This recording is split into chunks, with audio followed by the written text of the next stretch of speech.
Kalau kalian merasa Kiwiers Cadenza terlalu safe suaranya, Kiwiers kali ini mendengarkan kalian dengan membuat sebuah inner monitor yang tentu saja lebih berani, yaitu Dolce. Biar gak panjang lebar, bumper dulu.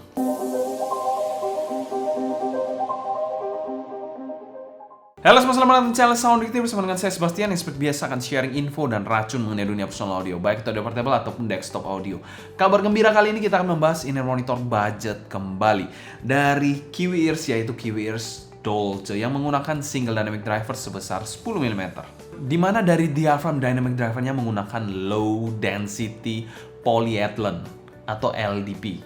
Itu apa? Saya juga kurang paham sih. Itu mungkin salah satu membran untuk memperkuat lapisan untuk memperkuat membrannya. Untuk kabelnya, dia menggunakan kabel OCC Cooper yang menggunakan pin 0,78 mm. Tapi sangat disayangkan dia juga masih menggunakan tipe-tipe yang agak recess seperti QDC type gitu, jadi agak annoying aja sih. Dimana inner monitor ini dipasarkan di angka yang cukup ramah di kantong, yaitu 300-400 ribuan. Mungkin agak variasi tergantung sellernya juga. Dan kita juga mau thanks berat untuk Linsol yang telah menjadi sponsor untuk review Kiwiers Dolce kali ini. Dan untuk link pembelian saya taruh di kolom deskripsi di bawah untuk kalian bisa lihat-lihat. Dan jangan lupa ada event tanggal 15 Juli, pastikan kalian hadir dan sudah beli tiketnya ya. Dan ada juga pengumpulan foto setup, kalian bisa aja kirim di email di bawah. Dan jangan lupa sertakan keterangan juga setup apa yang kalian kirim, baik itu portable ataupun desktop, tidak apa-apa. Nanti kalau memang sudah banyak yang terkumpul, kita akan bikin video react-nya. Selain kita bahas packaging dari Kiwiers Dolce ini, untuk video unboxingnya pernah kita bahas di link di atas, kalian bisa cek aja langsung. Dan untuk unboxingnya sendiri menurut saya tidak terlalu berkesan, so-so aja. Kelengkapannya pun ya pelit-pelit esensial lah, jadi ya tidak terlalu gimana-gimana. Dan secara untuk packagingnya kami berikan skor B-. Selain kita bahas build quality dari inner monitor satu ini, Kiwiers Cadenza sendiri memiliki bahan medical grade resin seperti ini, di mana housingnya berwarna gelap transparan. Untuk bagian dalamnya sini tidak ada apa-apa polosan, jadi di sini ada satu fan hole, tapi di bagian dekat nozzle ini, mungkin kalian bisa fokus. Nah, di dekat sini, di dekat sini ada fan hole-nya, dan di atas sini ada markingnya dan juga logo dari Kiwiers. Lalu kalau kita lihat ke bagian nozzle-nya berbahan sama seperti bagian housing-nya, berbahan resin juga dan tidak terlalu panjang, namun ada lips-nya. Kalau kita lihat di sini, nozzle-nya ini tidak terlalu besar, mungkin sekitar 4 mm ke atas untuk nozzle-nya, dan sudah ada filter mesh seperti ini. Lanjut kita ke bagian faceplate. Faceplate-nya seperti ini memiliki gradasi 2 warna dan berbahan metal. Jadi di atasnya berwarna hitam dan bawahnya ini berwarna biru. Cukup cantik dan bertekstur. Jadi nggak datar-datar aja ini. Jadi kalian bisa lihat di sini ada teksturnya seperti itu. Untuk kabelnya sendiri sudah detachable 0,78 mm, tapi yang agak recess QDC type yang menurut saya agak sedikit annoying aja seperti ini. Jadi agak pair aja saat harus mengganti-ganti kabel. Dengan warna kabelnya coklat polos seperti ini dan sudah ada huruf. Jadi kalian bisa lihat mirip-mirip seperti kabel kaset yang lama warnanya, tapi bahannya ini ya mirip-mirip seperti kaset juga yang baru-baru sih kabelnya. Jadi single line masing-masing kiri dan kanan, tidak ada chain slider dan splitter seperti ini. Dan di bagian bawahnya 2 line seperti ini. Bahan kabelnya sendiri ada OCC Cooper untuk bahan kabelnya, dan jacknya L-shape 3,5 mm 3 pole, jadi tidak ada mic ya di sini ya. Untuk build quality-nya kami berikan skor B- juga. Memang kalau kita bilang di kelas harga 300 ribuan mungkin banyak inner monitor kaset, kita bandingkan dengan kaset sebagai batas atau benchmark bawahnya lah untuk build-nya, dimana mereka menggunakan bahan-bahan metal sekarang ini, dan itu pasti jauh lebih kokoh dan lebih berbobot tentu saja. Tapi kalau untuk build quality-nya sekarang ini, plastik dari housingnya menurut saya nggak terlalu tebal-tebal banget, jadi nggak terlalu premium banget kesannya. Ya itu agak kurang oke aja menurut saya. Selama itu nggak pernah jatuh, saya rasa nggak akan bermasalah. Tapi kalau sampai jatuh mungkin bisa retak. Jadi perlu kalian perhatikan dan take care. Setelah kita bahas fitting dari inner monitor Kiwiers Dolce ini ya, secara housing sendiri Kiwiers Dolce memang nggak terlalu besar-besar banget, sedang aja dan cukup versatile untuk semua jenis telinga untuk pemakaiannya. Pemakaiannya adalah over ear dengan tipe regular fit seperti ini. Dimana tipe pemakaian dari Kiwiers Dolce ini bukan tipe inner monitor yang super snack banget memang, namun kekedapannya ini bisa dikategorikan cukup oke. Gripnya pun oke, digoyang-goyang gini tidak terkesan loose ataupun longgar ataupun berpindah sama sekali. So far sih nyaman-nyaman aja dari pemakaian inner monitor satu ini, tidak ada masalah yang berarti menurut saya, sudut-sudutnya pun tidak ada yang tajam. Namun memang inner monitornya ini agak sedikit gantung, jadi gripnya itu terutama di bagian tengah, jadi kayak kurang apa ya, kurang mancep aja kalau bahasa Jawanya itu, jadi kurang mancep lah kalau kita bilang ya. Mungkin kalau Indonesia apa ya, kurang dapet gitu fitnya, bukan fit sih, maksudnya senaknya itu kurang memuaskan. Jadi ya memang Anda bertumpu di ujung gini aja jadinya. Ya oke sih sebenarnya, nggak ada masalah sih. Mungkin kalau kalian yang memang nggak mau cari ini monitor yang cepet panas, ini bisa jadi solusi untuk kalian. Tapi menurut saya agak sedikit duduknya kurang enak aja untuk ini monitornya di telinga. Dan secara fitting kami berikan skor B untuk Kiwi Ears Dolce ini. Selanjutnya kita bahas sound quality dari Kiwi Ear Dolce ini. Arah suara dari Kiwi Ear Dolce tentu saja berbeda dari Kiwi Ears Cadenza, di mana Dolce ini memiliki arah suara yang lebih mild V-shape dan lebih energik jika dibandingkan dengan Cadenza yang memang agak sedikit nyantai-nyantai suaranya. Dan inner monitor ini tidak terlalu berat juga untuk di drive, jadi ya saya sarankan tetap pakai dongle, mungkin akan lebih maksimal. Tapi mungkin smartphone pun juga tidak akan terlalu mengganggu lah. Untuk bagian bassnya sendiri bisa dikategorikan bass yang cukup luas tapi kurang nampol dikit, dan tekstur dari dynamic drivernya juga terasa di sini untuk bagian bassnya, dan ada kesan decay dikit di bagian atau di ujung-ujung nadanya. Lalu impactnya cukupan dengan punch yang memang tidak terlalu dalam-dalam banget. Rumble-nya pun terasa di sini. Bassnya ini bukan bass yang super empuk banget, namun lebih ke bass yang arahnya agak gesit. Tapi belum sesteril balance armatur ataupun planar untuk bassnya.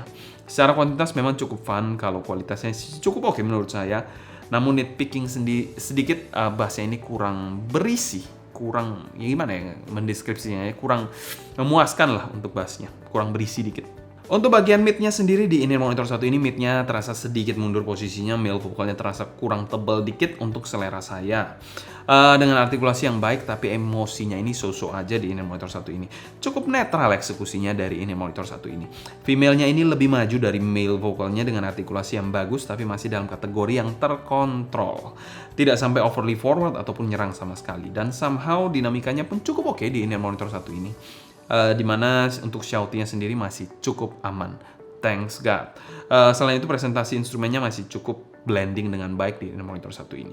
Dentingan gitar dan piano terkesan nice, juga eksekusinya ini umum, jadi tidak sampai yang segmented banget seperti inner monitor yang suaranya agak terlalu dark atau suaranya terlalu bright. Jadi ini cukup dan umum lah. Untuk treble-nya ini dikategorikan treble yang cukup berenergi, cukup berani treble-nya di sini dengan tekstur yang bagus, namun sedikit pedas buat yang sensitif. Ada sedikit decay juga di sini, jadi nggak terlalu clean banget.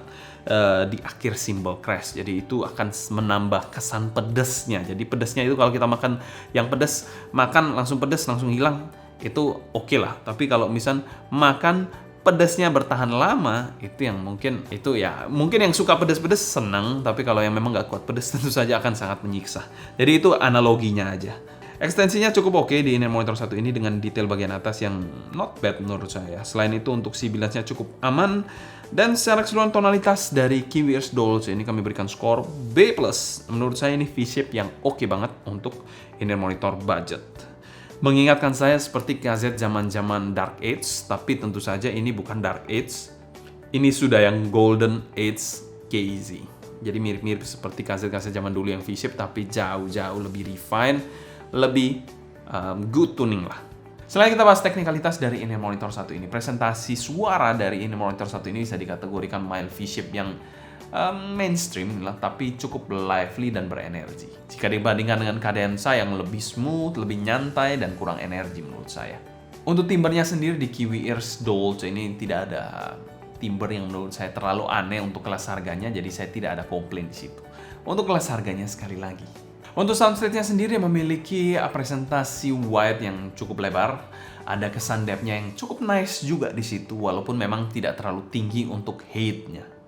Jadi simply ya 3D yang memang agak minimalis, agak pendek aja sih, tapi ya cukup lebar, cukupan lah untuk kelas budget.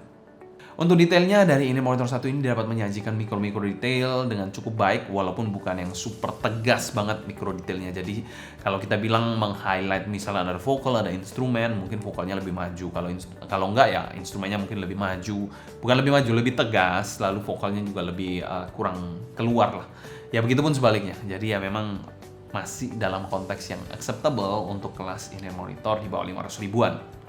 Untuk clarity-nya menurut saya ini monitor ini bagus di mana presentasinya memiliki energi yang cukup banyak, jadi dia dapat menyajikan suara yang clarity-nya jelas. Untuk separasi imaging dan positioning separasinya ini cukup oke untuk kelas single dynamic driver, lalu imagingnya ini cukup nice juga, ada kesan layering-nya. Untuk kelas budget itu sesuatu yang super banget menurut saya dengan positioning yang kita bilang ya not bad lah untuk kelas harganya. Tapi bukan yang super pinpoint banget. Dan secara keseluruhan kami berikan skor A- untuk teknikalitas dari ini monitor satu ini. Kalau kalian mau cari suara yang lebih maksimal, tentu saja gunakan source yang lebih maksimal juga karena skalabilitasnya cukup oke di ini monitor satu ini. Selain kita bahas pro dan cons dari ini monitor satu ini. Cons dari ini monitor satu ini ya packagingnya menurut saya agak mirip-mirip dengan KZ. Yang kedua yaitu build quality-nya juga agak mirip-mirip dengan KZ. Dimana KZ sudah upgrade, build-nya metal, walaupun packagingnya belum upgrade gimana-gimana, cuma air tipsnya sekarang sudah lebih generous, ada foam tips. Tapi kalau ini kan tipsnya air tips biasa, lalu juga packagingnya biasa, ya itu masih kalah dibandingkan KZ lah. Benchmark sederhana untuk packagingnya itu bisa kalian gunakan KZ. Untuk pro-nya sendiri adalah suara V-shape yang cukup major menurut saya untuk kelas budget, dan saya suka sih sebenarnya. Kalau kalian mungkin bertanya-tanya apa sih preferensi suara dari Sebastian Sound Dignity ini? Oke, preferensi suara dari saya sendiri sebenarnya ya kita bilang netral, agak sedikit warm. Bassnya itu nggak terlalu harus besar-besar banget, pokoknya nggak bleber-bleber. Mid-nya smooth dan jelas, lalu high-nya harus cukup cukup cering, cukup detail, disajikan dengan baik di situ. Ya sebenarnya nggak terlalu rewel-rewel banget, cuma memang agak sulit aja tuningan yang saya mau. Bisa sih sebenarnya.